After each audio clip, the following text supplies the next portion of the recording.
Okay, so it's honor for me to welcome my next guest, actually the last guest this year, man grandmaster, European woman champion, friend of mine, Elina Denielian from Armenia. Elina, herzlich willkommen. Elina, please welcome. Hi, Regina. Hi, everybody. Yeah, I'm very happy to be your last guest in this year. And I hope we will have a nice meeting. I'm quite sure. I'm pretty sure we will have.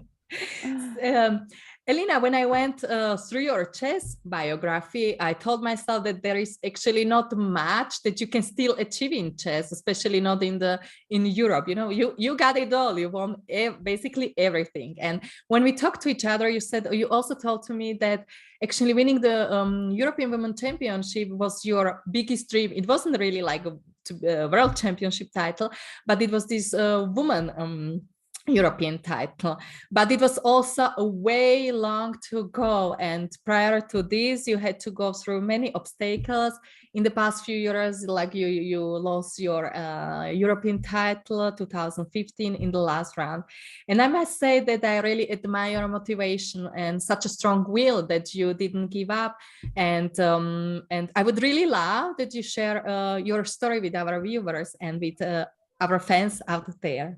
Yeah, that's true. I have very big desire to win that title, maybe much more than a world champion title. I don't know why. Maybe because to fulfill my European Championships medals collection from European Championships, and this one was missing one. Yes, and I have to say that during my experience playing in a European Championships. Different years, I always played well, always played good, only at some moment. Then something happened with me, everything went wrong, some setbacks happened to me, and I couldn't explain why it happened, because it was like, you know, one half of the tournament I played on one level, and I finished on another level. And maybe that experience taught me that I shouldn't resign of that idea to become a European champion. And it's, I don't know, just brought me more confidence, probably. I don't know, just I never stopped working over my idea to achieve it, and I really believed that one day it would happen, and that happened. And did you ever really like sit down and try to understand why this was happening to you? That like the first part of the tournament you did so well, and the second, like you kind of, I don't know if to call it collapse or just didn't go like you wished. Yes, of course. I all the time after the tournament I analyzed not my games but the situation, what happened with me, why it was. And even once I think maybe the last one before the pandemic, European Championships, it was in 2019, I think, in Turkey. It was the same story. I played very well first part, and then I end up playing just very badly. And in the last game I was playing very badly, and I was completely losing. And during the game I said, okay, this is already the sign, just I need to stop. So playing chess, you mean? Sorry. Yes. Okay, we all have this kind of thoughts. Yes, because I said, okay, how many times the story can repeat? And maybe this is the really already the sign. And then that all the thoughts came during the game. It was completely losing, just no chance at all. And then I said, okay, first finish your game, and then you will think on what to do. It just was like, you know, like a monologue. You have with yourself during the game. Yes. And then I don't know what happened. My opponent started to do mistakes one by one, you know, and I managed to win that game. It was such a stupid win, from me. But for you, it was maybe sign that you were wrong. Yes, but then that when I already went upstairs to my room and I was talking to myself, I said, okay, maybe that's a sign that I have to go on with it. I have to do some pressures for it. Maybe it was just a sign, just to check my attitude, my character, my ambitions. And I said, okay, I will try one more time. and I tried. and it paid. Yes, yeah. And of course, winning such a tournament after such a strong tournament, because it's a European Women Championship, is one of the strongest female open tournaments. Yeah, and after such especially long COVID playing break, it must have been a huge challenge also for you. So how did you manage to go back, come to chess shape? How did you prepare, or did you play, or did you train specially, or? Well, there wasn't any special preparation for it, because we were at the same conditions in 2020. Yes, when everything were closed. Yes. And but okay, I played online, and beside that, I wasn't out of chess. I trained myself also, and I also have a student, so I was in chess. So my mind was working all the time. Yes, and then actually my first tournament since last year was a World Cup in Sochi, and I played very, very good there. So I passed two laps, and I knocked out from Sadu Akasova, but that wasn't the point. The point was that I liked the way I play. You had this confidence then. Yes. I don't know. I had why I had it. Maybe because I was missing too much to sit over the board, to play with the real opponent, to touch the real pieces. Yes, to create, to fight. Maybe because of that, like my brain was hungry for it. Yes, and somehow after that World Cup, I think maybe 10 days, maybe 1 week later, 10 days, I think, we went to European Championship, and then there also, my mind was working very smoothly there, so you were fresh, actually. I was very fresh. I was very fresh. No time troubles, no big blunders, nothing happened to me. That's maybe this long break also helped you to get your head fresh, and energy have also. Yes, and I really, my mind was really hungry for playing real chess. It's you mentioned you played in July, you played the World Cup, then you play European Women Championship, and then you played World Team Championships in October. In September, October, yes. Yeah, then it was Grand Swiss in Riga in October, and then you finish your chess season, but it's still open because maybe you will play this World or Blitz championship in Poland, and then you ended it with the team championship in Slovenia. So I would say this half of the year you had a very tight schedule, and this must be also, I would say, you must feel kind of pretty tired. And what I personally observed, those were just thoroughly female competitions. So did this influence you somehow, you, especially when you played for the teams, that you feel there is much pressure on you, maybe because you won the European title? I always try to do my best in the team competition. Just maybe because I feel like I'm more responsible for it. Yeah, I know this feeling. Yes. Just before the Slovenia European Team Championship, I played in Grand Swiss in Riga. And if we compare these tournaments, where I showed in the first one, I showed just a very bad result. not only with my score, but with my games as well. It was just a very low level. But then I don't know how I did it. I played another chess in the European Team Championship. It was another kind of chess, another kind of level.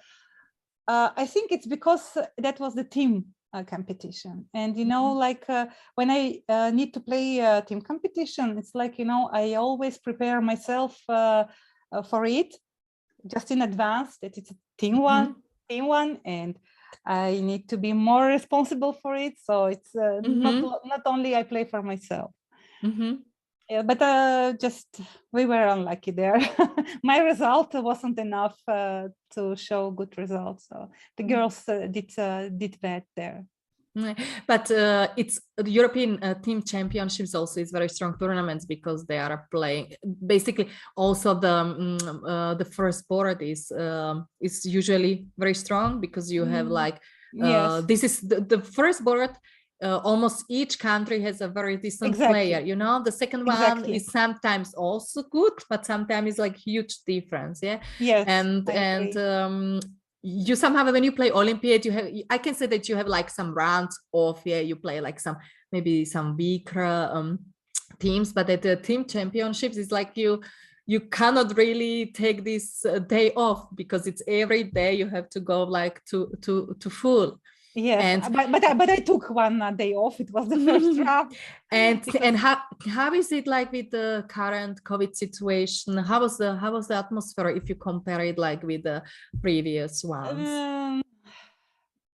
I prefer the previous ones. Yeah, I think it's a little bit like, you know, you don't feel very comfortable when you see everybody wearing mask. Just don't understand why, you know, and it's like, you know, you are already afraid to cough, they call the doctor. Yes, to sneeze, and it's well, it's a little bit not comfortable now to play such a mass tournament. But I try not to pay attention on it. I just try to concentrate over my games, because, you know, if you will concentrate on such side things, then you will not do well. No, because it will take from your energy, concentrations, and everything. You know, you imagine you play chess and someone coughing or sneezing, and they say, "Oh, come on, what happened? Maybe I will catch some COVID," you know. No. Yeah, I understand. So, and if you are like younger and you are so much on the road, like you were now the second part of the year, it can be tiring, but it's manageable. Yeah, you can say, like, if you're 20, I can also say it from my experience. But if you have a family, like you have like daughter, I would say it's a real burden, kind of burden. Yeah. So how do you cope with that you are so much away from your family? And how actually what does your daughter say that she's like such a famous mom, such a you know, strong chess player? I think she was already used to my absence. Okay, so when mom comes, she brings me presents. Yeah, exactly. And always she calls to me and says, "Mama, what you would bring for me?" This is her main question. Yes, but okay, what to do? That's my job, and I have to do that. So, and my mother helps with my daughter when I'm absent, so she look after her. And yes, now it's a little bit much more tiring for me to travel than before, as we are getting older. And you know, also because this COVID situation, there is not many possibilities to travel, because we don't have a convenient flight connection, and we had to wait more than usual. It takes longer also. Yeah, it takes longer, of course, yes. I mean, for example, from my way back from Riga to Yerevan, I had to wait in Frankfurt airport 14 hours. That is not nice at all. No, to spend like a third quarter of the day. But what to do? So I just, you know, But Elina, when you play like the tournaments, do you feel like you wanted to go back home to your daughter, or you just really like you fully concentrate, and as you said, okay, this is my job, this is my profession. There are managers, like female, like top managers, who have to travel also a lot. Yeah, I have or to handle does it somehow you know? that, or does it somehow influence you? Well, you know, I used to it already, you know, just I try not to think too much about it, because I know I'm at job, so this is what I have to do, and then I will back to home. So nothing to do. This is the reality. So take it as the way as it is. So. And what your daughter said, that she's like a mom who is such a famous well, chess player. She doesn't understand it yet. But she can play chess. But, you know, no, she can't play. She plays with chess pieces only like it's her toys, you know. Building some towers. And okay, still in this phase, yeah. Yeah, yes, and you know, after my victory in the European Championship, my daughter, she goes to kindergarten, and then her teacher there said, Elisa, you know that your mother is champion. She was looking like this, and then I don't know what she answered, and then she came to me and said, Mama, you are champion. Oh, so she didn't really get it, like she even doesn't understand what it means. You know, because my daughter, she also goes to kindergarten, and she comes one day and she asked me, Mom, you are a strong player. And I said, like, yeah, I used to be, but now I'm not playing so much. And I asked her, like, yeah, we became the strongest female player in Austria. And she's looking at me, but Mom, are you the strongest female player in Vienna? And I said, yeah. She says, Mom, that's cool. So she's well done, yes. Like in Vienna. And she sometimes asks me, like, Mom, are you really strongest female player in Vienna? No, so this is like, yeah, they are very funny with their discussions and the way of thinking. Exactly, you know? Yeah. And you started to play chess at the age approximately your daughter when you were 5. Yes, exactly. Yeah, yes. And also you said that it was your father who was the running engine behind your chess development and later success, if I may call him like this. And but there were many successes already in your youth age. You were multiply world youth champion. You became Armenian woman champion at the age of 15, if I got it right. First time it was 15, yes. Exactly. At the age of 16, you became the first Armenian woman grandmaster, and you won all European chess titles with your teams and individuals. And I could go on like this for another few minutes just to recall all your achievements. And when we talked to each other, you told me that you always worked very hard to achieve this, that you always went also an extra mile to be where you are. And it would be great if you could share like your training attitude, training ethics, and with our viewers, because I'm pretty sure there are girls out there who are asking, how did she achieve all this?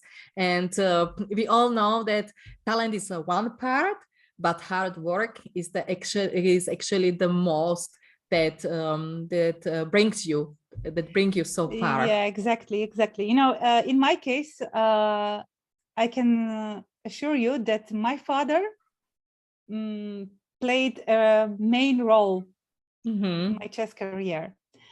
He forced me to train chess. He was like, you know, my probably first coach. And I don't know, maybe he felt that talent in me, maybe he saw that talent in me, and he really forced me to train hard, to work hard, to play. And I think thanks to him for my first achievements as well, and that now I am the way I am, it's thanks to him. Yes, but the way was very hard because, as all children, I wanted to go outside to play with my teenagers. Yes. Yes, and, I understand. Yeah. Yes, and okay, come on, how it's possible to spend 5-6 hours to train, But okay, I did it. I did it because my father wanted, because he forced me. But I am not pity for it now. It's I am very thankful to him and to chess that it's thanks to chess that what I have now, yes, that what I have now, and it's all because chess, hard work, my father. So. But at the beginning, it was your father who was like guiding you, just guiding you. Yeah. And then you definitely had some, coaches. You went to chess school. Yes, but you said that you also work by yourself. You trained by yourself also. Yes. Of course, I trained by myself also by forcing my father. Yes, but really in a professional level trainings, probably I started to train quite later. At the age of more than 20, probably. That's nowadays it would be like maybe 2. Yes. And sometimes I think maybe it's because of my laziness, maybe if I would work more hard, more professional, to show more professional attitude to chess in my youth, maybe I would achieve much more higher achievements. Yeah, but how much higher you could achieve? Just you missed just this world championship title. Maybe I could be a challenger, I don't know, or had more higher rating as I had 10 years or 12 years ago, and be on in top 10. But you belong to top 5, if I'm correct. No, top 10. Top 10 when you had like over 2,500 rating. Yes, something like 25, 20 and over. Exactly. But it was 2007, 8, 9, 10, something like that. I don't remember exactly when it was. Yes, but, and I don't know what would be if I would be more professional in my youth. Really, maybe I would have much more good results than I have now. But I don't complain. This I wanted to say that I don't think you have much to complain or much more to wish for than what you. No, I'm very satisfied what I have. What you have achieved, and. As many young people, many young sportsmen, also at some moment you come to a crossroad where you have to decide, do I want to play chess or I want to keep on continuing study and at the university, and you decided for yourself that you firmly made your decision that you want to play chess. And my question is, if you have never questioned your decision, especially in the period when you have had your chess down, because as every sportsman has its ups, her own ups and downs. When you're up, of course, everything is perfect. You love the sport the most, and sometimes even you don't know why it's so running, But if you have downs, sometimes you also don't know why you are so down, and you are starting questioning: is it the correct what I'm doing? I shouldn't be doing maybe something else, maybe this and that. So this is a question. Have you ever questioned your decision? I never doubt. About my decisions, about my career. So I knew that I have to play chess. I want it, I love it, and I will do it.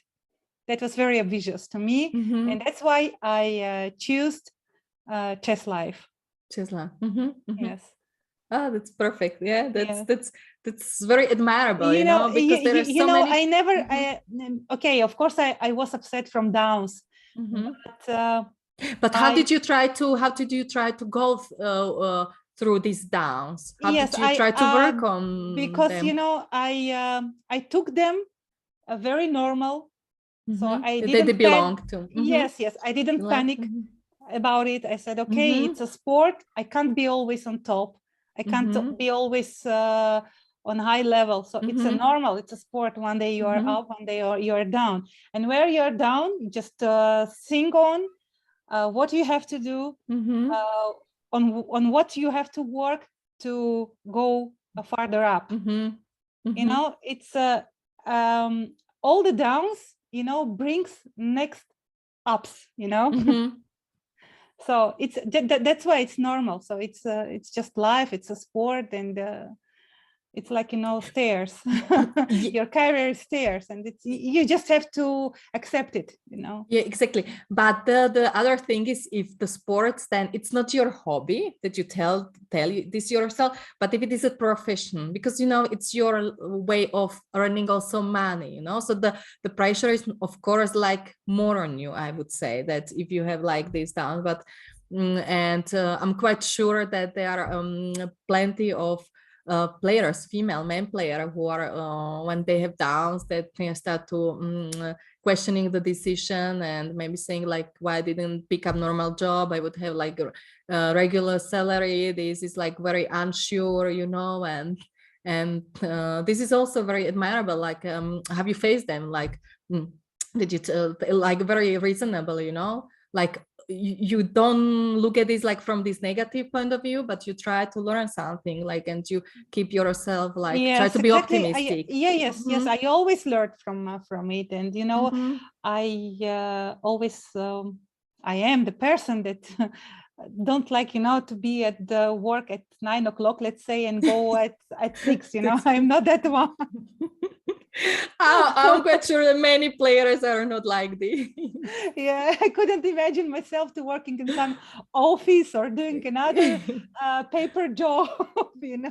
Yeah, losing all this time flexibility and yes, yeah, you know, many other benefits. Yeah, I like you know, like I like the freedom to you know, to work my how to say, just to give the chance my brain to think widely, you know, to create. But doing office job, it's not for me, you know, it's not for my brain.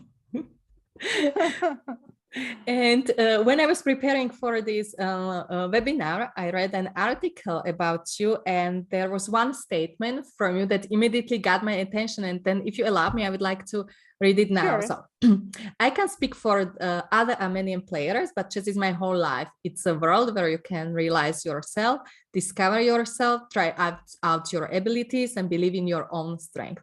Chess has taught me a lot. It's truly a difficult sport. In Armenia, some believe that a woman's place is not in sport, but it's an outdated viewpoint. Women have proven countless times that they can perform well, sometimes better than men.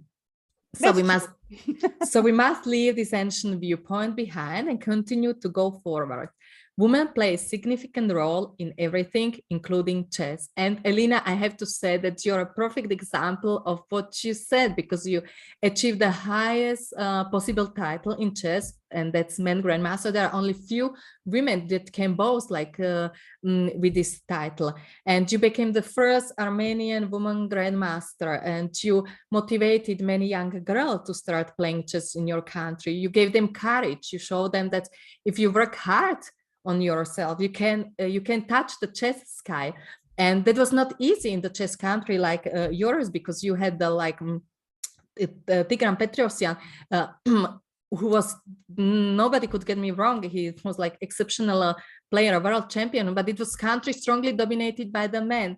But you show the other girls, other generation, that there is also a way to play chess, you know. And for me, this is like a real chess model: working hard, never giving up your goal on your dream, extremely successful, motivating, and one can see you love what you do, you know, one can see it, one can hear it, and you still keep yourself down to earth. So this is really something that many players, female players, could take this. Thank you, Regina, for such words. This is just how I see it, and I think this is really like reality. Yes, that's true. Armenia is a very traditional chess country, but in a men section, yes, let's say, and yes, we never had very strong women players. Yes. Maybe I was the first one who just brought women's chess in Armenia on the level up. Level. Yes, yes.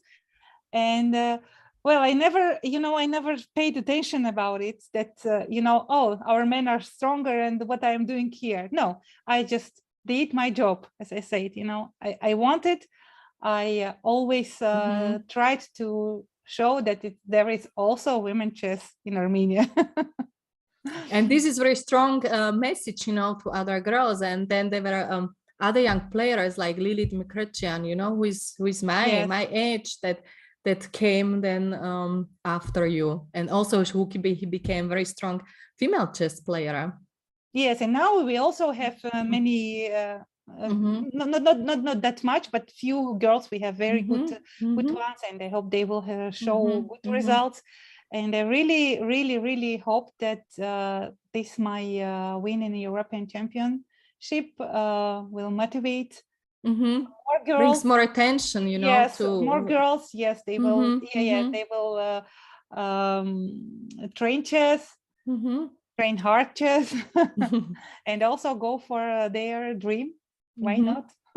And when you were younger, what was your main motivation to keep playing chess? Okay, there was your father on one side, who was forcing you, who was pushing you, but you yourself, you had to have also your own motivation, because when you come to certain age, you said also that you told him like to leave you and to make your own chess decisions, and then he went like back.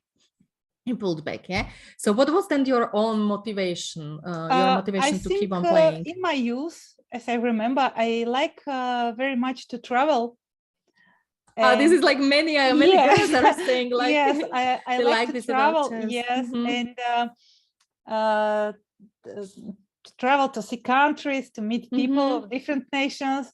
I like very much chess atmosphere on the tournaments. And of course, taste came after my win at Europe World Youth Girls under 18, and I became under 14. Sorry, and then after next year I won under 16. Yes, and taste came at that time, So I liked it very much, and then it's. Okay. but the motivation was also maybe your success, or it was just that's what I said. Pure traveling, and traveling, and also my success, my wins, my titles, because I was quite young, when I could also compete with girls who are older than me. For example, I won bronze and silver medals in European Championship under 20, being 15, only. And I think that was good achievement for me as well. And maybe if I can touch the point before we were speaking about your statement and about Armenia, country dominated by the men. So you were like younger, 15, 16, really like going up, with your chess strength, with your chess level, achieving what you were winning, what you could win. So how did you then compete, to improve yourself? Because were there like girls competitions you took part, or they were like more men competition that you were taking part in? You mean just in Armenia or outside? Let's say in Armenia. If you speak about your in Armenia, mostly I played in a men's tournament, boys tournament, let's say at the time. Yes, and because we hadn't much women's tournament, only national championship. Yes, and maybe I grow up with playing strong players, playing with men. It's supposed to my career, to go upper and upper, to be stronger. So, and I think that's only welcome when you play among men, strong men, living in a men's country. Of course, yeah, because many people say that women and men chess is different. I'm the opinion that it always depends on the personality. Yes, how you are, what before it was different. There was much difference. Okay, now it's also different, let's say. I accept that men are stronger than women. Yeah, they are stronger, but we say like about the attitude, you know, on the board. Yeah. Yeah, yes, but I think never, it has a lot of with the personality, what kind of person you are. Yeah, yes. I think it's all about your own character. But I never felt like, you know, anything wrong from my male opponents. They played against me very strong.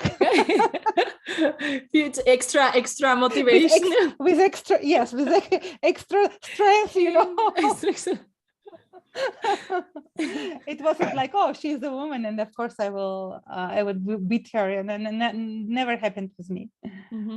And in 2010 you became a main grandmaster, and what that meant for you, becoming like one of the few female in the world having a main grandmaster? I was very, very happy that I am one of them. Did you manage to celebrate it? Like I think it was when I was awarded that title, I was playing Olympiad in Hantemansisk. And 2012 2010 was 2010, yeah, it was, yes. So we just drink something, I think, just to celebrate my title, but nothing special, because tournament was still on, and so. And your like men's colleague, they started to they are taking you like a men grandmaster, or they have sometimes like kind of comments like no, I don't think I never heard their comments like, oh, she's a woman, come on, what is male grammar? No, because they suffered a lot from me over the chessboard. So they wouldn't dare. No, because I think a few times, maybe 4 times I played men championship. Okay. Yeah. In Armenia. I beat them, many of them. Okay, so you got your respect, you well-deserved respect. Yes. Yeah. And before we started with the session, we were also speaking that I asked you how you are going to spend your Christmas holidays, and you said that I thought that now you have finally well-deserved off from chess, and then you mentioned that maybe you will play World Rapid or Blitz Championship. So maybe you can tell us, like, are you going to bake some cookies with your daughter, or you go and sit at the chessboard at the end of December? I think I will sit behind the chessboard. So no long break from chess. Okay, that will be the last tournament in this year. This year. Yes, and yes. Why not? I want to play that tournament. I want to finish. I want to finish this successful year on a high note. Let's say, but Christmas and New Year can wait. So it's not like, okay, I already prepared my things for the cookies to bake and whatever. Well, I started already to prepare for New Year, but okay, you know, we more celebrate New Year than Christmas. Than the Christmas. Yes, yeah. So everything is going for preparation for a new year. Yes. But I am not sure that I will be on time. I wanted to ask you if you actually manage to come on time today. I am not sure that I will be on time on New Year. So maybe I will arrive on 1st January. Yeah, but it's okay. But as you said, it's you actually accept it, and it's your way of life, or it's your job. I think several times I even spend New Year being on plane. Yes. Okay, there are many it's a very normal for me. Yeah. Yes. Okay. And Elina, it would be my last questions that I always ask my guests, and those are before you show us some of your best chess moments, and what chess have given you in all these years, and what would you advise like young girls who are hesitating to start playing chess? Well, in my case, I can say that chess gave me everything what I have. chess is just part of my life, and it gave me my personality, the way I am now, my character, just everything. So I don't, as I said, I don't complain that I choose chess for my life career, professional, yes. And my advice for coming generation, girls' generation, I will underline it. Yes. So if you like chess, if you love it, if you like to play, if you like to work with your mind, just don't stop. Don't fall down from your from your failures. Just work hard and go further to reach more achievement, and I'm sure you will do it. So you will get it. Just don't stop. As it smells like a quotation from Michael Jordan. I cannot recall it like exactly, but he said like, I fell and fell again, and that's why I succeed, you know? Yeah, that's true. It's like very similar like what you said now. Yeah. And Elina, thank you very much for answering for my questions, for having a really nice chat with you. And I think we could go for another at least half an hour or hour. I will ask that you have now unique opportunity to ask Elina anything about chess, about her chess life, chess journey, success. So just raise your voice and use this opportunity. Maybe if meanwhile, if somebody maybe forming the questions, I will ask, as a young girl, did you have like a role model in chess that really inspired you, motivated you? I don't remember that I had like someone iconic for me. I don't remember that I had such a player, but I liked my favorite players from past, like I call them classical chess players, and who probably taught me how to play chess correctly.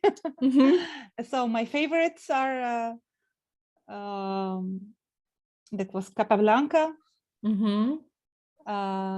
also Tigran Petrosyan, Anatoly Karpov, and from the modern chess, it's of course Magnus Carlsen. I like that guys. They are very strong ones.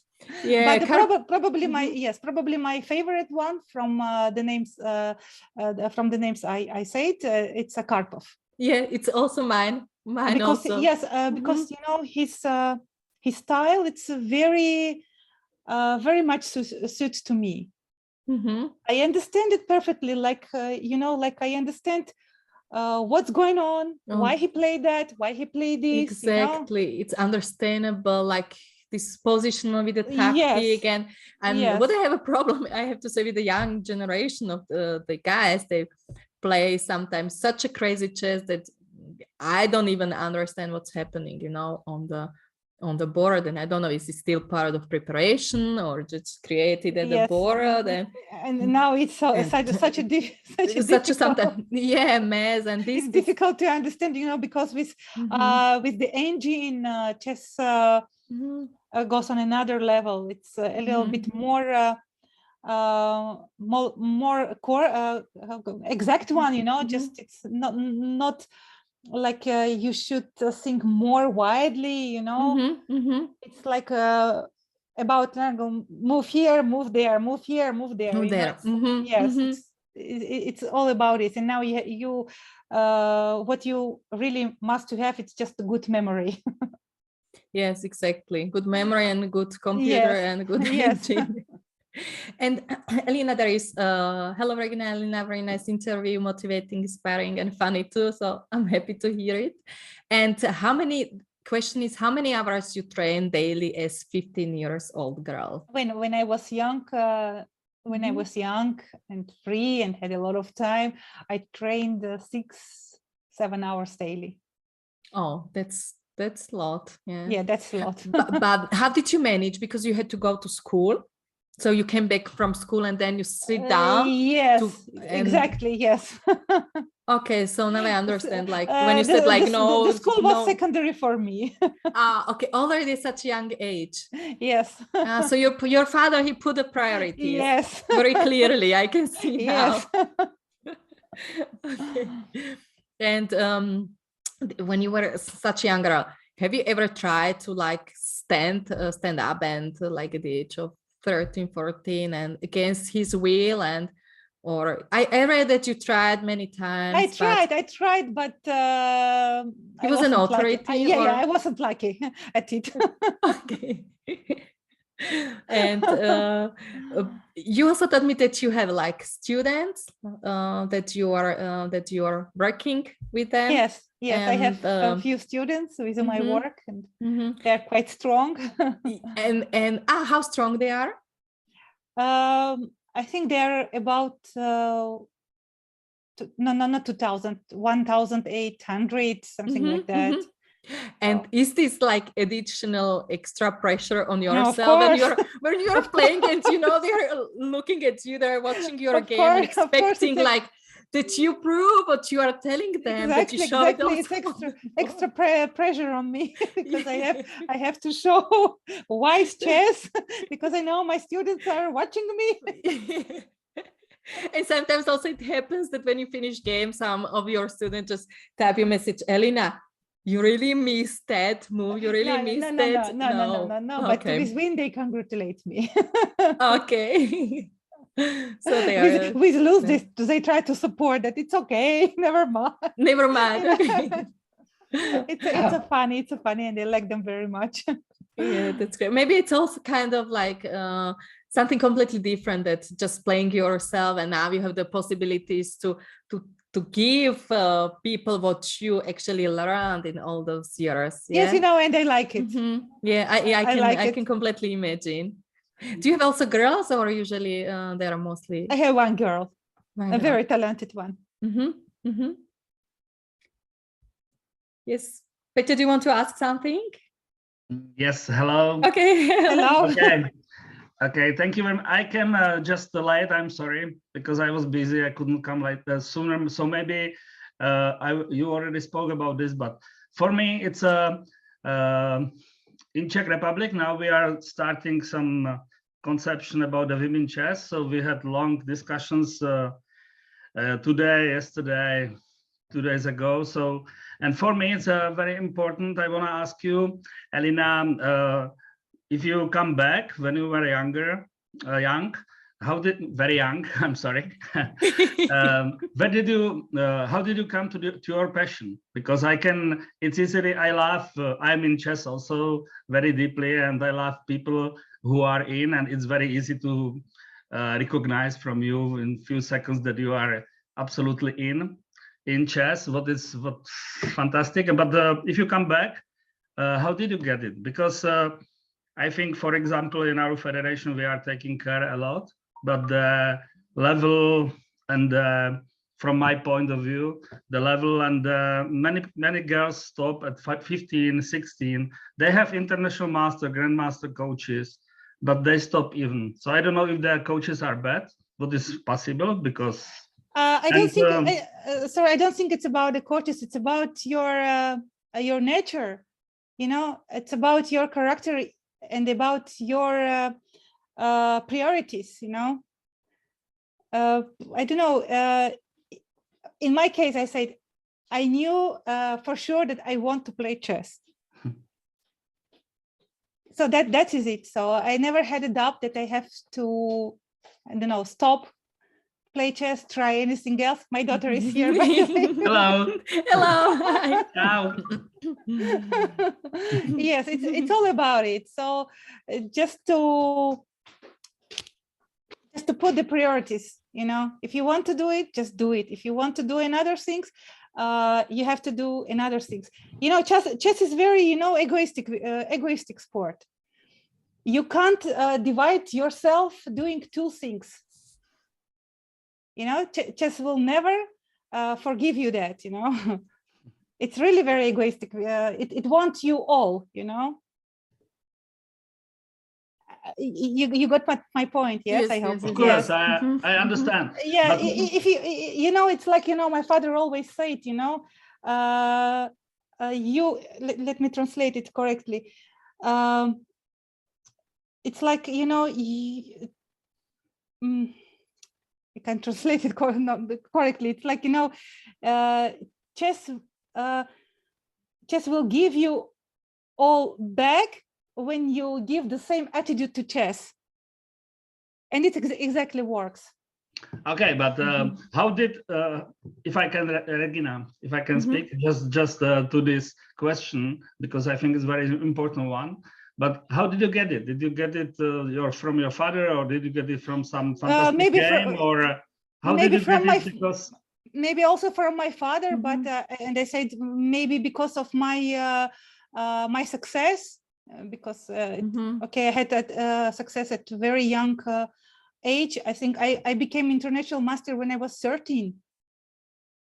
And 40, when I was 14, I became world champion. Then another title came. I had many titles at that period. Maybe because of that. Okay, thank you very much. Yes. Did you maybe started to believe that that this is like, this was chosen for you? Yeah, the chess. Yes. Yeah. And then you keep hearing my profession chose me, not me who chose the profession. You were gifted by the gods, you know. You were one of the lucky who made also use of it, because there are plenty of it's not only in chess, in other sports, plenty of people who are talented, but they are kind of lazy, or they never make use of it, you know, what they were gifted. And this is also kind of thing that you have to work hard on it, you know. Yes, you know, it's at every area, I think it's like that. Exactly. Especially in sport, if you're professional, then you have to put all in, you know. Yes, and also I would say that chess is very also specific because it's extremely time consuming, you know. Because you go and play a tournament, you have to stay there like 8 to 10 days. If you go compare it, for example, with tennis, you go, you lose in your first round and you pack your things 3 days and you're back. But in chess, this is also like kind of unique, I would say, between the sport, because the competition, they take such a long time, and it's very, I think also it's very exhausting and tiring, and because you have to use your brain all the time, like without any break, and just small, you know, gap of concentration, and you can completely destroy your tournament. If we choose that way, so we have accepted and we have to follow it. So there is no other way. So exactly. No, this is really, I really like, Elina, your attitude, like from the young girl. I don't know if it was your father, it was like me, probably mix of your father who gave you this, who gave you this like this direction, or show you this direction. But as you said, you have to have it in yourself at the later age. If you're, of course, a small girl, you don't really know what is good, what is best for you. So it's basically the parents who try to choose as best as they can, or what they consider the best at that moment. But the later stage, if you're like a young girl, you have your own opinion, your own world, you know, your own way of thinking, then it's up to you, you know, have you stand to this, like have you decide if you want to keep on playing like you did, and like this direction, so and not the universe. It's very individual. It's very individual, so it's up to you. Everything in your it's everything in your hands. But of course, if you have this success, like at the early age, it helps a lot, I would say. Sure. You know? Then you want more and more. Exactly, and you get also this confidence that okay, it's not just like people telling that I'm good, I'm talented, but I have also proved that I'm good, you know, because you keep winning and you are getting the titles and trophies, and this is like really an extra motivation for you. Yeah, that's true.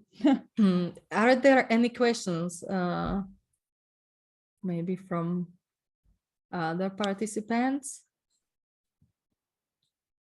Then I would say, if not, then I will, Elina, allow you to share your screen. Okay, I will do that. And try if it works. I'm really looking forward to what you have prepared today for us. It's working. Do you see my screen? Yes, we can see. Yeah, some of my interesting games, diagrams. Wait. Do you see the board? Yes, we see. But you don't see the moves, yes? No. I hide it. You were too fast. I even didn't manage. Yeah. So in this game, I was white, and I played against a strong Hungarian grandmaster, Viktor Erdos. In this game, in this position is white's move, and you could see by the picture we have that it was quite interesting game, because I sacrificed pawn and another one, and we approached to this position. So in this position, I think I had already left 15 minutes left, and I was thinking a lot, and I realized that I just must find something. Otherwise, my opponent would castle, and I have nothing, just 2 pawn downs. I spent almost all my time, and I left only 2 minutes. But I was very satisfied that from the combination I found. What do you think? Should I leave this position to think for our viewers, for our audience, or not? Or I should show the move right away? No, I think it would be fine. Maybe you give like 2 minutes. Okay, try to find the move. Because it looks very interesting, the position. Yes. It was very interesting game as well. So it's very energetic, and sacrificed 2 pawns in order to keep his king in the center and castled. And so, but this combination I saw not of course not very quickly. I was calculating, and further on I will show that where I stopped and what was very difficult for me to find.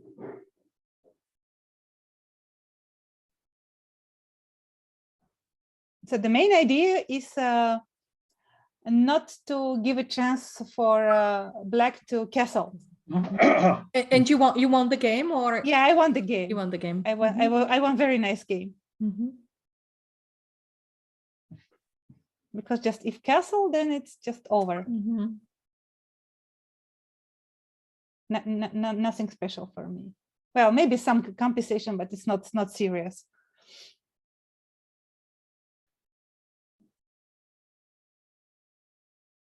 Try to guess the move I played. But it's not like a one move, you know, it's a long combination.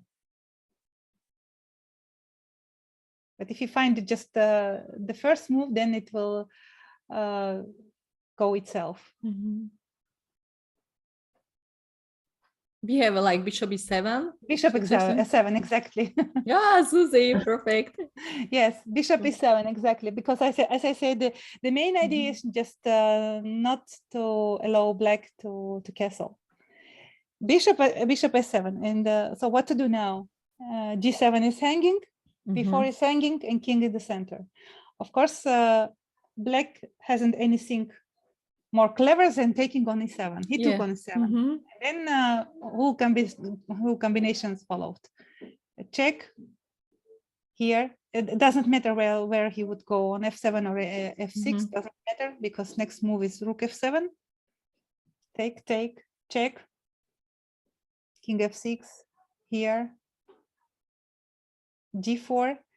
And now he played king e4. I think in this position, when I was calculating, I couldn't find this rook d4 move. It was very difficult for me to find it in my head, you know. But I restarted to calculate over and over, and I told myself, think on, you have to find it. Here should be something. It's not possible to have king in the center and protected him. And then I saw rook d4 here and rook d3. These two moves were very difficult to find for me. And now if king f4 is just taking on, that's what was happened in my game. e5 and then rook d4 check. Rook d4 is nice. Yes, and that's what happened, and he resigned here. So that was nice combination, I think. Yes? That was really very impressive. Yeah. Yeah, I spent 15-16 minutes, and I left 2 minutes for the whole game. But then I played very quickly. So, but like you said, you had you calculated over and over again. Let's say you have just 5-7 minutes. You don't have time to calculate over and over again. I saw. But you have to make a decision. Then you rely on your intuition, or you tell yourself, like you said, there must be something simple. Yes, my intuition said me there must be something. Don't stop to calculate. So just find it. There should be something. Then I found this rook d4 check here, because. And then rook d3 is the only rook d4 and the rook d3. It was very difficult. It's the only move winning in this position. I think yes, rook d3 is the only move which winning, because there is nothing else. If you check with queen on f6 or f7, just bishop f4. Yes, and nothing special here. So I don't have any pieces to attack him. Then rook d4 and rook d3 was the most difficult ones for me. And the rook d3, yes. And if king e4, then queen d4 mate. Yes, so king f4 is the only move, and then take e5. And rook d4 is really nice. Rook d4, yes. So you see, rook d4 was very difficult. So it's 2 times. Rook d4, yes. And now if king g5, just queen g7 and queen h6. And so he played king f3 and then queen c6. And then he's getting mated. Yes, just e4 and queen e4 would be followed. Yeah, that was the one very of the nice combinations. Yes. Well, I had many, and also not well. And this is another one against another strong yes, strong male grandmaster. I played in European Championship among men. Here is my move, and I played here before. Can you guess why?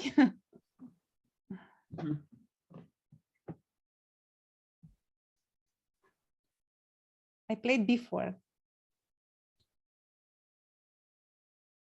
Why I did such move?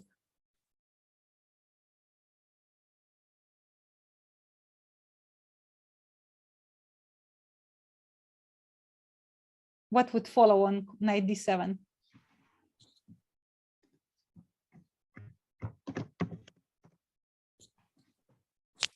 You have suggestion knight e4 is one suggestion. Knight e4 also looks not a bad, but I think I played stronger. Bishop e6, yeah. Bishop e6, yes, exactly. It's a winning. Bishop e6 followed. Yeah, that's why I played before, in order. Well done, Peter. Yes. Take and check. King h8, take on h6, check, and knight c4. So now the idea is to bring my rook on h4 through d4. Again, rook d4. Rook d4, it's your probably eternal. Very significant square for my rook, yes. Yes, and he played bishop f3 here, and I played rook d4, of course. Doesn't matter what. If you play against Elina, just watch that she doesn't come with the rook to d4, because then you're done. Yes, watch out your d4 pawn, your d4. Exchange the rooks as early as possible. Yes, especially when you see my rook on d1, beware of rook d4. Yes. Okay. Yeah, rook d4 followed, and now so rook h4 is coming. He played f5. The idea is just to keep on h4. Yes, preventing. Yes. Then I gave check, and once more check, and he resigned here. So everything is hanging, and just winning position is winning. Yeah, that was another combination. Actually, I have to say that I am a very aggressive player. Yeah, I was wondering when you said like Capablanca, you know, Peterson and Karpov, because I know your style. I know what kind of player you are. Yes, I'm quite aggressive. And now I also understood why the men have respect from you, because you are beating them like you see. I choose that's games when I'm beating men. Well, it's also just a nice nice move here. I will show you against men against the Indian one. I think the guy was second of Anand probably, or not this one. I don't know this one. Or I think it was Ganguly who was the Ganguly. Yes, I beat him also. But this one with Seturaman. So it was for you actually quite difficult to choose like the best game. Yeah, yes, I had many. Yes. And in this position, he played. He blundered, and he played Queen e3. Just this is not a difficult one. Just try to find it.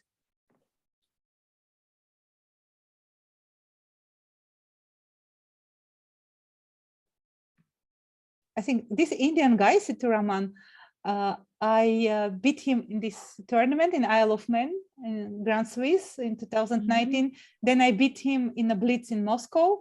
Then I beat him on internet in Title Tuesday. He's not trying to avoid you now. No. He's very nice. He's a very nice guy. Just still very nice to you. Yeah. Yes. Not maybe I'm not his convenient opponent. So there was a suggestion from Petya, 94, and that looks good. Yeah. 94 is exactly. So yeah, 94. Very nice. Yes, and Queen b6 is not possible because Rook e1 mate, and I think he just resigned few later. And he resigned. Yeah. Very nice motive. Yes. Let me show another one against Pia Kramling. Happened in European Championship. Wait, I think this is the whole game. I don't know if it's necessary to show a whole game, but okay, I can show. It's not a problem. I played with a white pieces in European Individual Championship in Antalya. By the way, that one I was talking about when I had a very nice tournament in the first part and set back in the black in the second part. So this was one of the nicest win in the first part of the tournament. So I played with white, so with Pia Kramling. This is Pia is also a man grandmaster. Yes. Yeah. Very respected. Living legend. Yeah. Knight c6, a3, bishop a5. Okay, both is possible. Bishop c3 or bishop c5. It's just up to taste here. And bishop d3, and so queen d3 is also possible. It's one of the main lines, but I like to play with isolated pawn.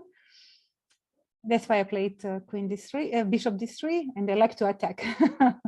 So takes, and h6, just to prevent bishop g5, and bishop c2. Very easy idea to put my queen on d3 and try to mate. Bishop c7, bishop b6 she played. Mostly bishop c7 is more common move here.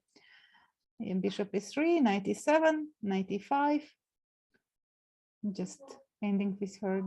Yeah, and by the way, here I was thinking a lot. I was thinking about where to put my queen, on d2 or on or d3.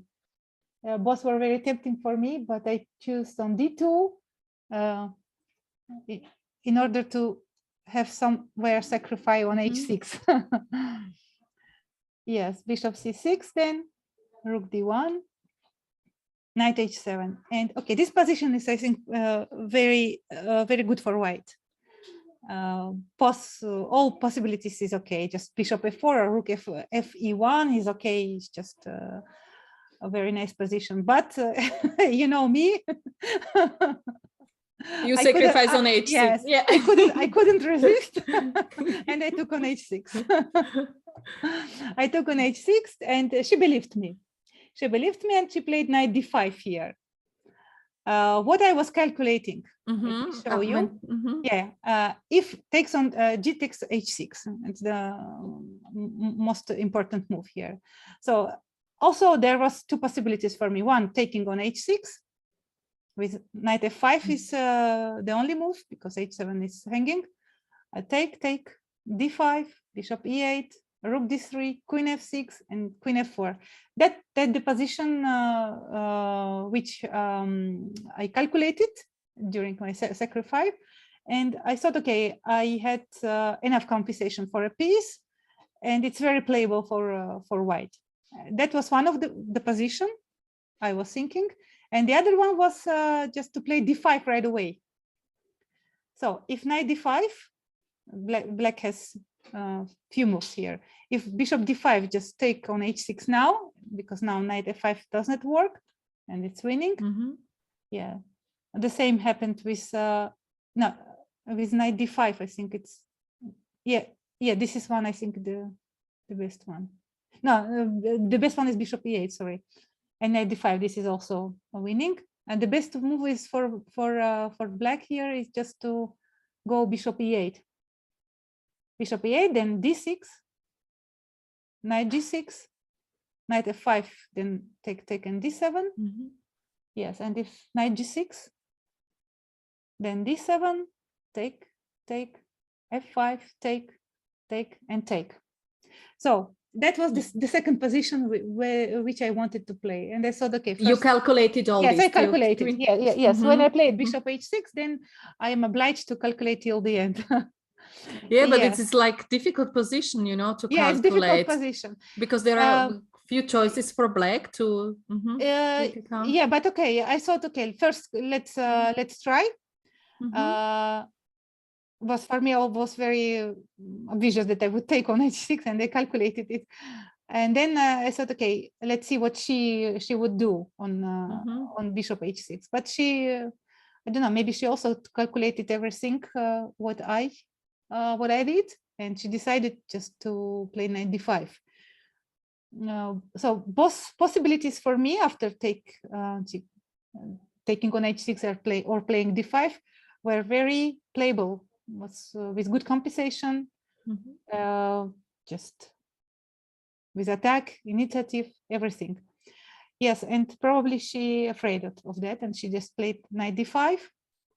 But then I'm just pawn up. That was happened in our game, g6. Again, bishop h6.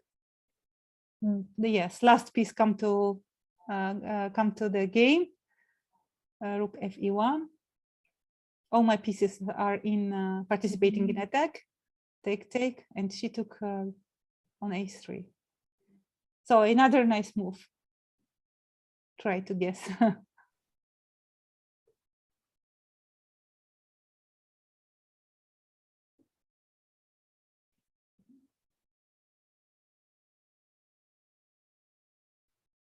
Not a difficult one. Some suggestions? Petra, you are in good shape today. Bishop g6, bishop g6. Yeah, exactly, bishop g6. So when you see sacrifice, and when you see me playing, just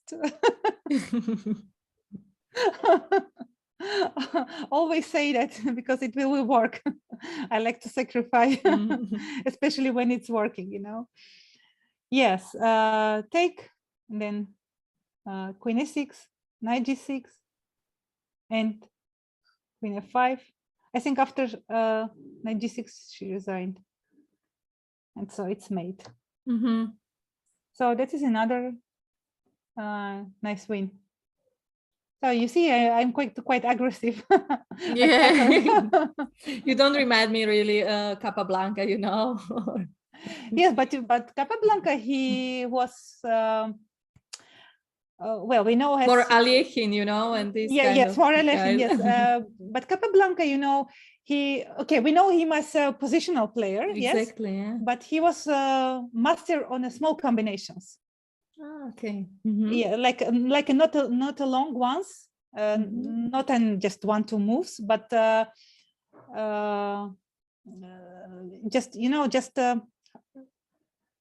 very on the how to express my mind, just on a short not the combinations, but these tactical moves. This fine yes. He was master on it. So, but we know him as a strong positional player with deep positional understanding. Yes, but Alekhine, yeah, of course, he was very very tactical, and also, very famous and popular. Yes, so that's why. Yes. So that was another one. I have many. And okay, let me show the last one, probably from this European Championship. This happened in the, I think, in 10th round. I played with Bella Potenashvili. This win was very, very important for me. So we played Lisa Tejdijan. So I was black, and we played the hedgehog system, which is quite difficult one, quite not an easy to understand. Yes, and it's it may be boring one, and you have to be more cold-hearted. Yes, to play hedgehog system. I have to say, I don't like it played with I know with any of the colors. Yeah, you know? I know it's difficult one. Yeah, because if I played like with the hedgehog by myself, I don't know what to do. I don't have this patience. And opposite, I'm always thinking like, I cannot come through, you know. Yes, it's because it's really very really difficult one. Yeah, very complicated. You need to really understand well the positions. You know? It's not only about understanding; it's also about your nerves. It's also about your nerves. You know? Yes, and we were playing this system, 42 moves. Now going from one side to another side. So, and we approached this, and here. In this position, I think her nerves were already out. She went for a rook d6, where she won a pawn, but this is a very big positional mistake. I will show you why. So rook d6. Rook d6. Then I take a rook d6 and bishop c5.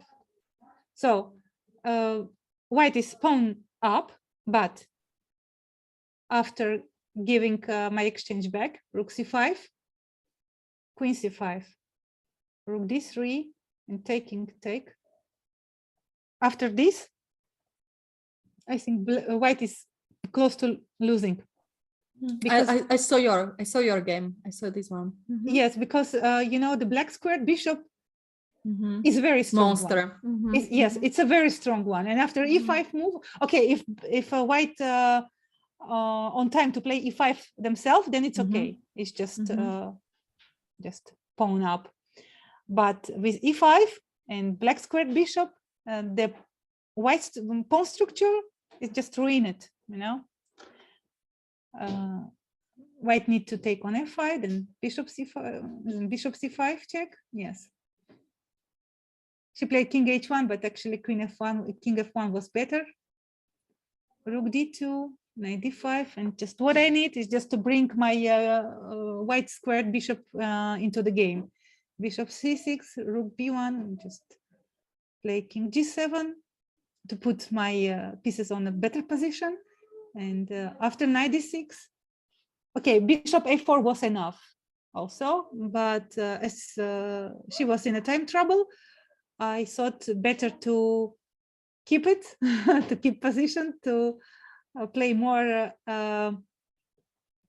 how to say, not to show all my ideas, let's say. And I play bishop d4. It's a very inconvenient move for her, and she just blundered on the next move, because it's really very difficult for white to find anything good here. She played knight b7, and then just king h2. It's not possible because bishop e5, yes.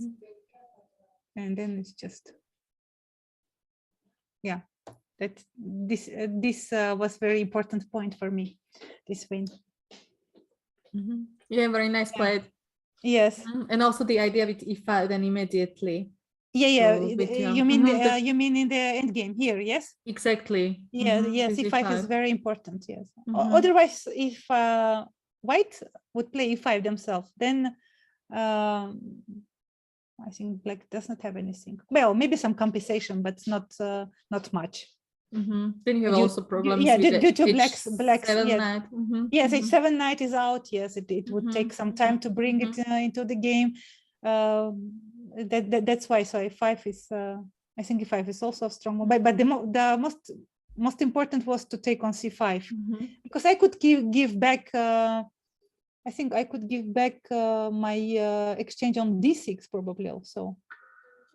Yeah. But rook c5 is okay. It was important move also for me. And to exchange queens. Yes. Yeah, because endgame is almost winning after e5, and this ruined pawns, it's difficult for white to keep the position. Yeah, and that was over. So, yeah. But I had to say that this system is a very sharp one. If okay, you playing with black, okay, you give some space advantage to your opponent, but it's tricky, I would say. Yeah, it's tricky. Yeah, it's very tricky, you know. And you know, it's like you keep your position and you said, okay, if you want to win me, you show me how you would do it. Then white needs to push all pawns, you know, in order to reach your king, your position. But this gives blacks the opportunity. Super counterplay then. Yeah, counterplay, yes. It's and like that's what happened, because, you know, few times we repeated position, but on a third time she refused of the repetition, and then she sacrificed on d6. That was the main mistake. And probably she, as you said, she wanted to go for a win. It's like 10th round. Yeah, she was. I think at that moment she was half point behind me. I had 7 points out of 9, and she had 6.5, I think.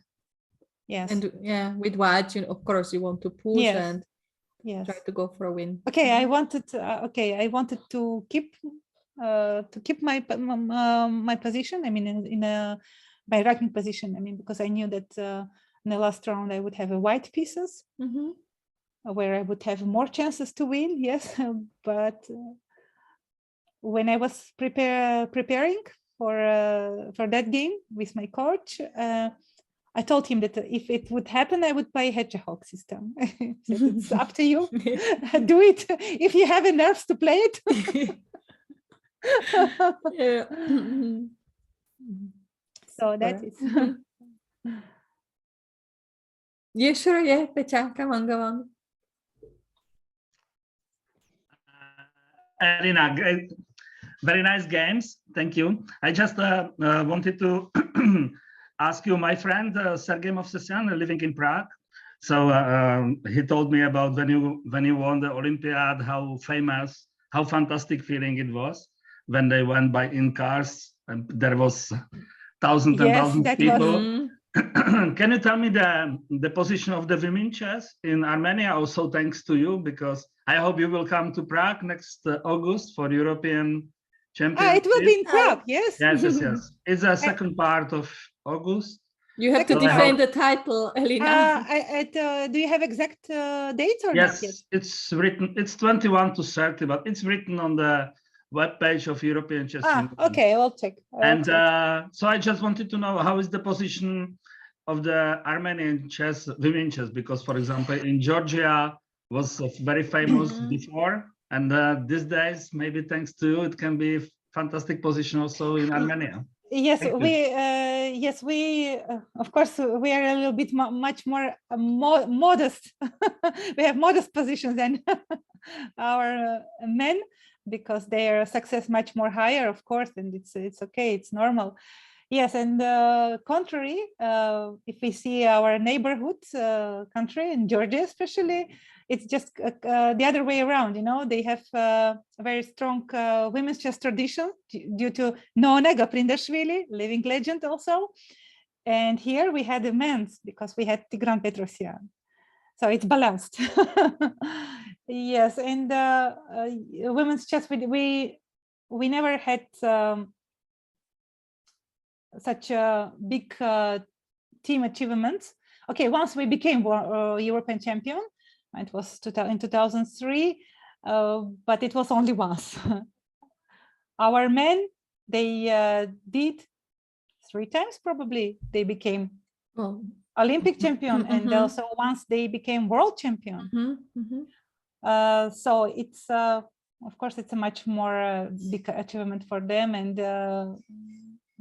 also thanks to their results, chess is very popular in Armenia. So every success in chess, whether women or men, it's welcome, because it gives popularization chess. So can I, if there is a small kid, a small woman and a small girl in Armenia, she wanna be a chess player, it's normal feeling what they have? I hope they have that feeling. The girls who are in chess now, well, we have more boys. Yes, boys more playing chess than girls, but we have not a bad coming generation. But did you have also like kind of programs, chess programs that would like support and motivate these young girls, as Petya was saying, asking, like some special programs for like the federation? Okay, federation supports young players. Girls as well, boys as well. So, and it's just up to them to be motivated, to work hard, to show good results. And I mean, what is about our federation? They do their best. They try to support us. And do you work you by yourself? Do you train maybe with these young girls? I not work yet, but I would like. I would like to be mentor, like I would like to I would like to train them, to be involved. Yes, just to keep my eye on them, to share my knowledges with them, to give them my experience, to show them the path. I would like to do that, but you know, when you're active players yourself, it's not so easy to do.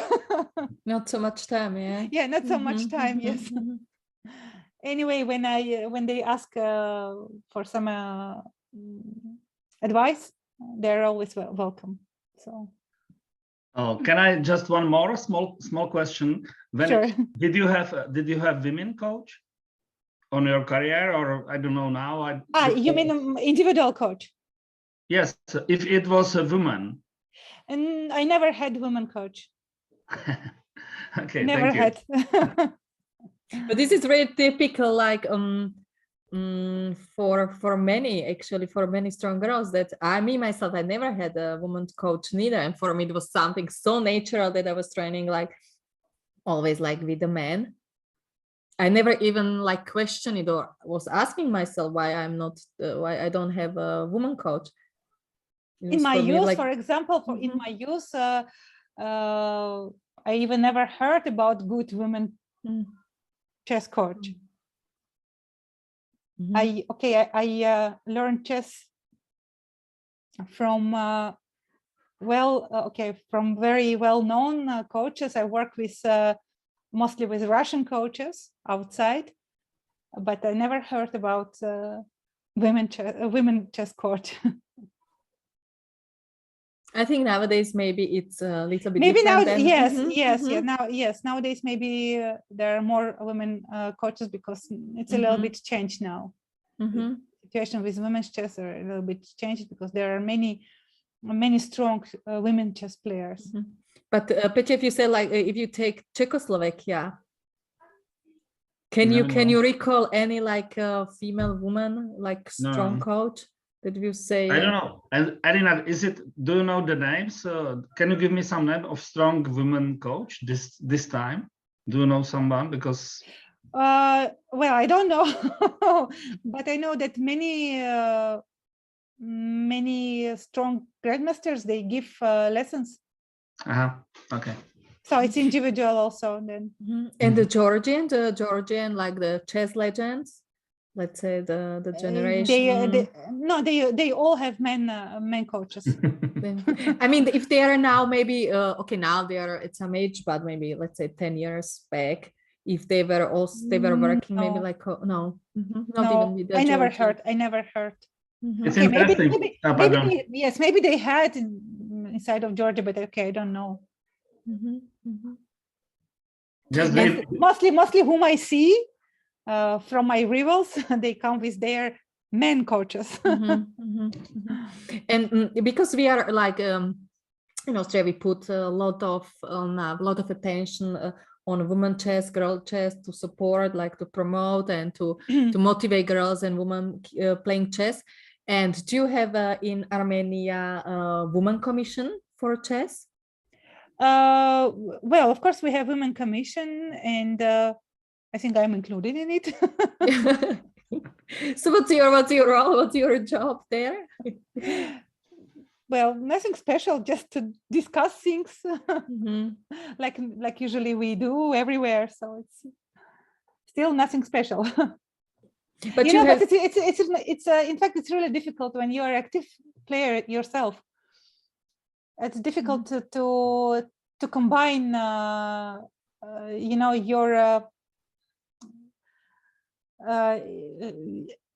your job outside of chess, when you're a professional, it's still difficult. But maybe you have some interesting like some projects like for supporting women or girls in Armenia. Just what I said, our federation, they try to support the young players. Meaning like in financial support or some financial support, providing coaches, financial support. If it's needed, they send to European or world championships, so they do their job, and of course if someone wants more, then I don't know, maybe they have to find some extra sponsors, but I mean that minimum what federation has to do, they do it. So because we have not a bad coaches and they still working with them, it's still okay, it's not a problem at all now. And one question is not related to women chess. Levon Aronian leaving Armenian chess, do you have a feeling that somehow it impacted, that there is like less interest in chess in Armenia, or it's still the same?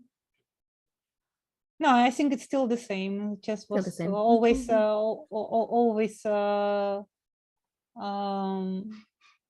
very welcome by people. But of course, it's very pity that Levon left Armenia, and now he will represent United States. And of course, it's very pity because having such a strong, high-level player, it's just, many times we will need to to have another level. Yeah. Yes, and it's very pity that now. Okay, we went back on 20 years maybe. Still, we have to wait till the new level will born. Yeah, born. Arrive, yes. We can compete for the title. I mean, you know. But what to do? Such is life. So you mentioned that at the end of December you will be playing this world, most likely world and rapid and blitz championship, and then do you have some chess plans like for the beginning of the next years? Gibraltar, I don't know. No. I think I need to take some pause. So you planned your chess calendar what time ahead, or you know? Now it's still now it happened to everything spontaneously because it wasn't clear. So you see what happened with Kazakhstan even, you know, we planned to go there and then oops, it's not there, it's somewhere else. It's difficult to make a schedule. Now long-term plan. Because one tournament can happen, the other one can be canceled. So I don't have now exact schedule now, but really what I want to do is just to have some rest. Yeah, even after such a busy half. It was very busy half year. And which tournament you would say it was the most tiring for you or most exhausting? I think Riga. Riga Grand Swiss. It's like I was I don't know what happened with me there, but I was like playing, you know, like I'm expired. I haven't any energy. I don't know what's happened with me. Maybe because of lockdown in the country, you know, we were living like in a big bubble, you know, we couldn't move anywhere. So it was just playing call and hotel, playing call and hotel. We couldn't go outside after 8 o'clock in the evening. We couldn't go to shop, you know, especially it's, you know, it's how I said during the tournament, when you have a bad tournament, the shopping therapy is it helps. I know, it's very necessary.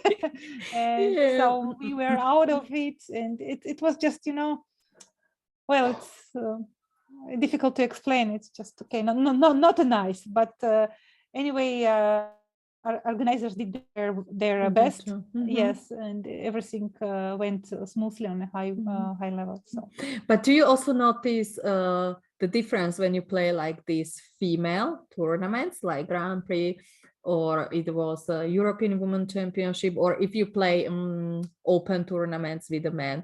Do you have like different attitude, or it just you see the board? No, of course it's a different because the level is different. The open tournaments is just, you know, like a relaxing tournament for me, where I don't need to show anything special there. Yes, but when I play women official tournaments, it's another kind of tournament. It's like more pressure for more you. Pressure, of course, it's more pressure. It takes more energy because you know, when you play open tournament, it's like, you know, one day you can get low-rated opponent. I mean, weaker one. Second day can be strong one, and then it's like, you know, it's more or less very like these tournaments. But women official tournaments, it's like, you know, you have to play with all your strengths against strong players. And you probably know all of them most of them very well. Yeah, of course. And you want to show good results because you still have ambitions. Yes. With the open tournament, it's another story. Well, but anyway, chess is a very interesting game. Yeah, I think we are all here because we share like love for the game, for chess. Yeah, it's because we like to play, and yes, and it's like and spread the good word about chess. Yeah, and a very addictive game, I would say. Yes, once you try it, and it's difficult to give up. You know. God knows how many times I just wanted to quit, you know, after bad laws. I was all the time, I'm just wasting my time, and now it's definitely, I'm really stopped. I really stopped, and it's over, you know. God knows how many times I told myself. But I always came back, you know. I think we can't without it. Yeah. Okay, we can stop to play in a professional level, but anyway, we will be in. So we will give lessons, we will have students, we will play some amateur tournaments, let's say, yes, but we will be in, I think, because we can't without it already. Yeah. I don't know if there are any more questions from the audience.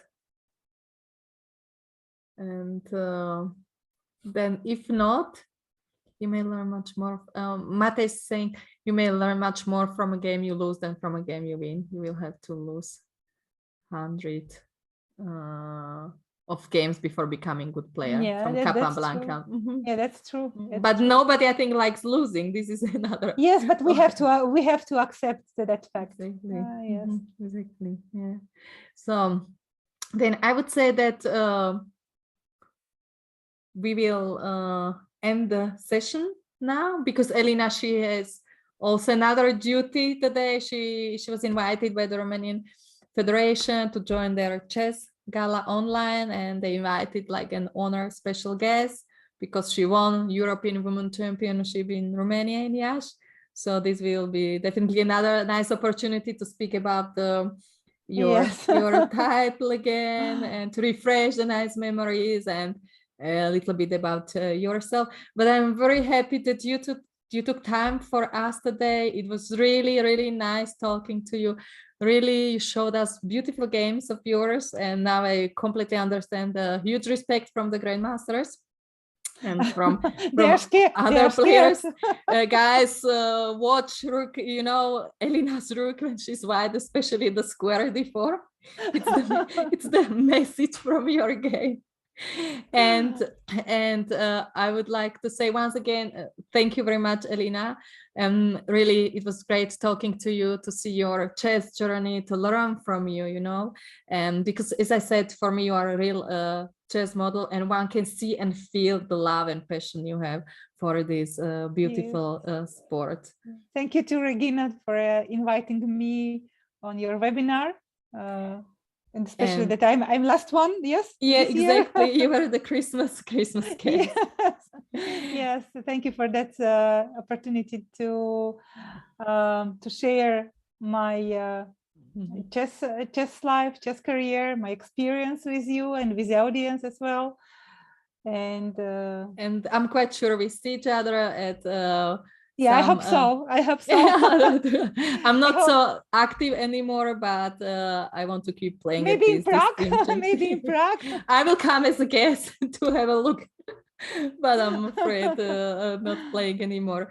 But still, happy to see you all. And Elina, then good luck if you play the World Championship in Poland. And always great to see such an inspirational young ladies.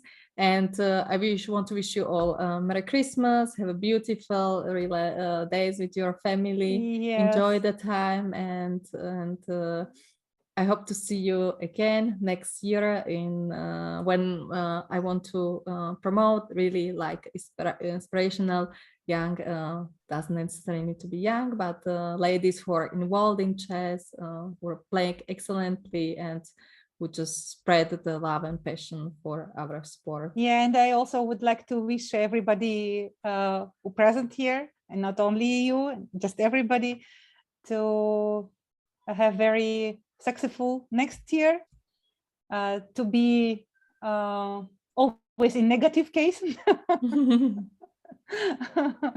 Yes, and to have more chess tournaments, especially women's tournaments. Yes, let's say, just to try to develop chess more widely, to attract many young players in chess, and most important, just for everybody to be strong and healthy. And be sure, Elina, that now you want a few more fans who will be watching and following you now. You're again. Well, thank you. I'm pretty sure. Yes. So I will then now stop the recording.